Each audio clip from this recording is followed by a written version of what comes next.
I released my first video almost a year ago where I showed 3 drills to help new players improve their dribbling, so now we're going over 5 drills for intermediate to experienced players wanting to know how to take their dribbling skills to the next level.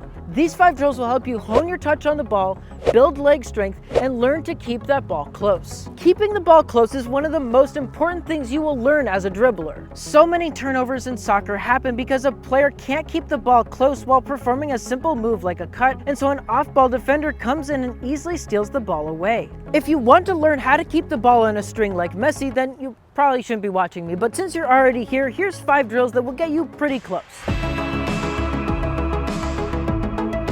Start with lining up 4 to 6 cones about a foot away from each other. Then use light touches with the bottom of your foot to carefully weave the ball between the cones. Your other leg should be slightly bent, bouncing on your toe with each touch. With this drill, we're learning touch on the ball as well as strengthening leg muscles that we need to stabilize ourselves while dribbling. Remember, always move your leg from the outside inward. When you switch feet, don't try to stay on the same side and do this. It's a lot harder to keep control of your body with moving your leg out, so always drag the ball from the outside inward.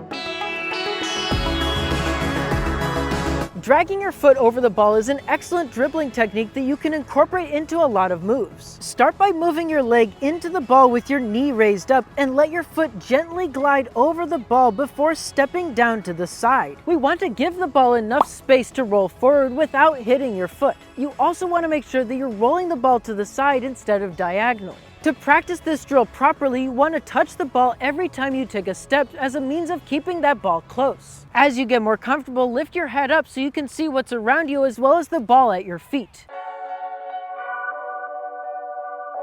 For this one, start by setting up 4 to 6 cones anywhere from 2 to 3 feet away from each other depending on your skill level. Then use 1 to 2 touches to cut in between the cones, alternating between the inside and outside of one foot. Stay on your toes with your knees bent, keep that ball close, and provide equal practice to both feet.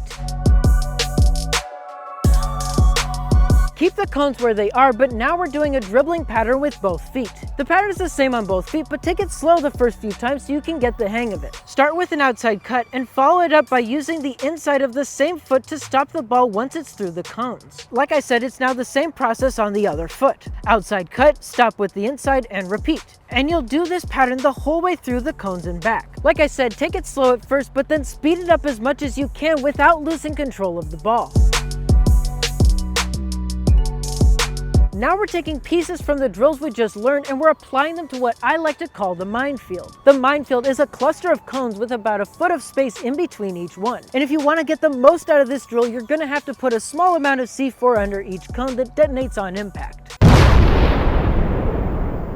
Or if you're less confident in your abilities, I guess you can just try to avoid the cones. But seriously, the minefield can be as easy or as difficult as you decide. Get creative and add as much randomness into your minefield as possible with cuts, pullbacks, and rakes. Then, as you get better, add things like step overs, L turns, and whatever else you can come up with.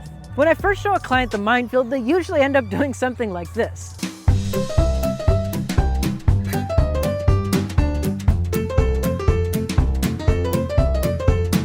You're not going to learn a whole lot by using the minefield like that, so don't be afraid to make mistakes and have fun with it. Like I said, these drills are excellent at helping you hone your touch on the ball and most importantly, teaching you how to keep that ball close. Alright, that wraps it up for this one, so if you guys like this video, don't forget to subscribe and I'll see you guys in the next one.